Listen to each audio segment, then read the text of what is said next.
সৌম্য সরকার কেন বাংলাদেশের জাতীয় ক্রিকেট দলে জায়গা পাচ্ছে না প্রথম একাদশে? পাকিস্তান এসছে বাংলাদেশ সফরে, ঢাকাতে দুটি ম্যাচ হয়ে গেছে যেখানে সৌম্য সরকারের জায়গা হয়নি।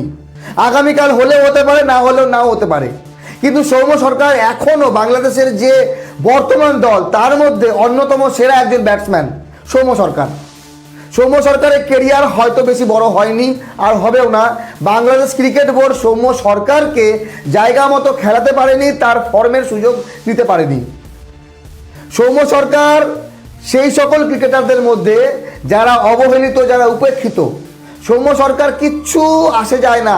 সৌম্য সরকারকে দলে নিল, খেললো, না দিল, না খেললো, কোনো মিডিয়ার সামনে কোনো কিচ্ছু নেই। সৌম্য সরকার নর্মাল নিজের কাজ করে যাচ্ছে, কিন্তু সৌম্য সরকারকে ডিজার্ভ করে না বন্ধুগণ। সৌম্য সরকার সাইফ হাসানের আগে জাতীয় দলে জায়গা ডিজার্ভ করে, আফিফ হোসেন ধ্রুবর আগেও জায়গা ডিজার্ভ করে।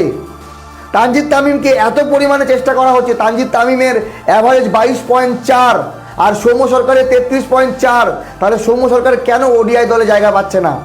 এই প্রশ্নগুলো, এই যে রেকর্ড, এগুলো কি বাংলাদেশ টিম ম্যানেজমেন্ট অ্যানালাইসিস করে না?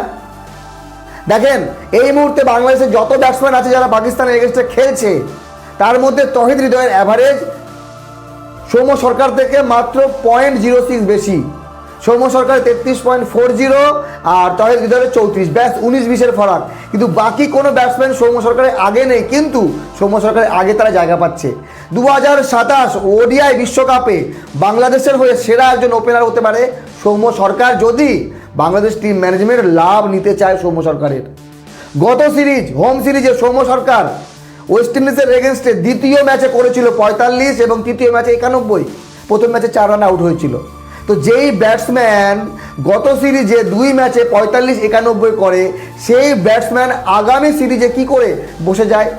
সৌম্য সরকার শুধু ব্যাটসম্যান না, বলও করে, দরকারি সময় বল করে উইকেটও বের করতে পারে। তো সৌম্য সরকারের থেকে কম যে অ্যাভারেজ, তানজিদ তামিম 22.4, নাজমুল শান্ত 30.93, লিটন কুমার দাস 30, মেহেদী হাসান মিরাজ 24.20, আফিফ হোসেন ধ্রুব 27.20 এবং সাইফ হাসান 24.50। তো আমার প্রশ্ন হলো যে এই যে যত ব্যাটসম্যান আছে তাদের থেকে অ্যাভারেজ ভালো পারফরমেন্স দিচ্ছে সৌম্য সরকার, তাহলে সৌম্য সরকার কেন জায়গা পাচ্ছে না? মানে তানজিদ তামিম এবং সৌম্য সরকার যদি ওপেন করতে যায়, দুজনেই লেফট হ্যান্ডার হবে এবং অপোজিশন পার্টি যারা আছে, যারা বল করবে, তাদের অনেক সুবিধা হবে। এই জন্যই কি দেখেন, বাংলাদেশ ক্রিকেট টিম ম্যানেজমেন্ট তারা ভালো বোঝে তাদের দলের উন্নতি কিভাবে হবে, কিন্তু আমাদের চোখে হয়তো এই জন্য উন্নতি সামনে আসেনি। তামিম ইকবালের পরে অনেক ব্যাটসম্যানকে ট্রাই করেছে, কিন্তু বাংলাদেশ ক্রিকেট বোর্ড সার্থক হয়নি, সফল হয়নি, কারণ সেই রকম ওপেনার পাওয়া যায়নি। আর সৌম্য সরকার শুধু ওপেন করে না, কখনো মিডিল অর্ডারে, কখনো 3 নম্বরে, কখনো 7 নম্বরে, কোথায় ব্যাট করেনি সৌম্য সরকার, সব জায়গায় করেছে। তো আগামীকাল আছে পাকিস্তানের এগেনস্টে। সৌম্য সরকার যদি জায়গা পায়, যদি ভালো রান করতে না পারে, তাহলে হয়তো আগামী সিরিজে আমরা সৌম্য সরকারকে দেখব না।